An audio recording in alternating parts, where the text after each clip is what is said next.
stuff like that. Well, anyways, let's just keep on moving, remove a few more things, and see how close we can get to removing this dash.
Dang, son, we did it, man. Dude, that was pretty crazy how all that came off, dude. A bunch. I gotta say, it was like almost 200 7mm screws everywhere. Dude, there was a lot of them. But look at that. Look how weird that looks. I guess he's got like a nice little frame behind it. A little skeleton frame under there. But you're really supposed to take these dashes out with this thing, right? I think. I'm really not sure, because there's bolts right here that I'm looking at that we probably wouldn't have been able to get to. But other than that, dude, we were able to throw our steering wheel back on. And this thing in some, you could actually get it redone in some Alcantara, dude. Reupholster it or something. What if we do the whole thing in Alcantara? I wonder how that will look with like the rest of the interior, you know what I mean? Because the seat does have a little bit of leather on it, so we could do like just this part right here, the top part, and go all the way around right there and just have a little bit of Alcantara. I know L&D Solutions can do some crazy things, dude. Yeah, so we might think about it. We may do it, or we can do the whole entire top part in Alcantara and just this part right here in leather. What do you think about that? Ooh, that would look good as well. But you know what? We may do that. We may not. Just depends. You know what I mean? Because I mean, there's a lot of things. It's gonna come down to how fast we get it done. If we get it done, we're gonna want to just slap it back together and just go ripping, just dude. hit the road. So I mean, it just depends on how the framework goes. Anyways, exactly. Let's check out the damages on this side now that we got that dash removed. See if there's any new damages. I mean, let's just go through all of them right here. I'm gonna pull this thing off so y'all can actually see. There's actually a bend right here if they haven't seen that yet, and it goes all the way right here, and there's a little one right here. So it's kind of weird. It just looks like whenever it landed on here, it kind of pushed this thing a little bit down. You see that little crunch? It's like crunched it a little bit. But it's not too crazy, is it? Yeah, it's nothing too serious. Nothing a frame machine can't really pull out. You know what I mean? Exactly. Yeah. I mean, frame rails is the hardest thing to pull out. This like sheet metal right here, you know, it's just the technique you use. But other than that, it should be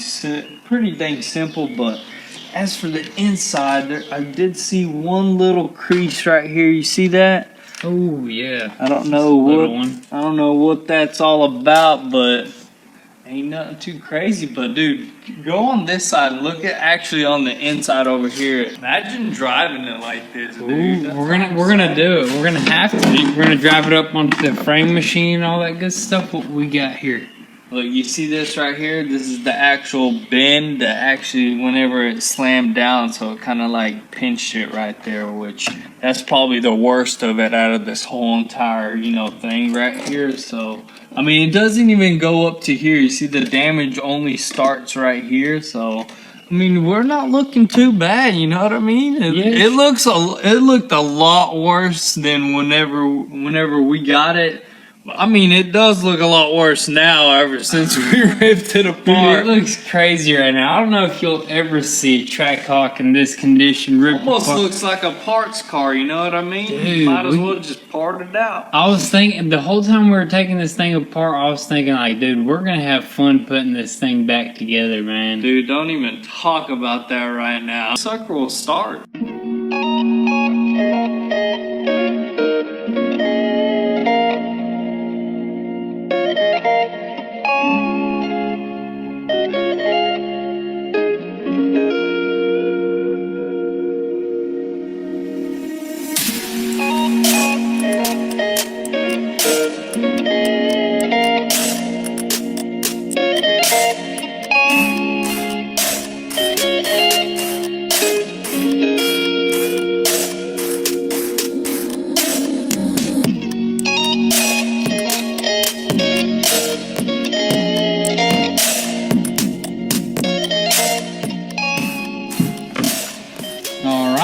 Are you ready? I'm ready. So all we got is a start button and wheel. It did light up, so I'm guessing it's gonna start. It's working. Alright, so you heard the little fuel pump kick in. You ready? Yes, sir. No problem, dude. No problem. Careful now, it's a cold start, Billy. No problem, dude. I wonder if it'll go into drive and stuff now. Good question. Let me start it back up. Don't drive too far because there may be some things in front of you. Oh, it's unplugged. Oh, it's all electronic, huh? Alright, so we just connected the plug for the shifter cable right here, and I believe it should work. I think 2 clicks down and we should be ready to drive. 2 or 3, I don't know. Oh, that's neutral. You about took off. I knew that was neutral, that's why I did that. So 1 more click, and we are rolling, dude. Dang, man. This is perfect. This is exactly how we're gonna load up onto the trailer, then off of the trailer, and then onto the frame machine, really, dude. We're out into some kind of field and do some donuts. Let's go, man. We can go into the field. If only we had that suspension and that axle shaft, dude. Yeah, we I would know. rip it right now. 'Cause this thing just feels way lighter, man. But pretty much that is gonna be all that we're gonna do for today's video. We got it completely gutted. Hopefully more parts come in, that way we can head to the frame machine and start pulling this frame, because this build is just gonna be absolutely epic. We can't wait to rip it. So make sure your post notifications are on so you don't miss out on anything. And also, if you want an inside scoop before YouTube, definitely give us a follow on Instagram at Goon Squad. But with all that being said, thank you guys so much for all the love and support. Be sure to drop your comments and thoughts down below. We'll catch you guys next time. Peace.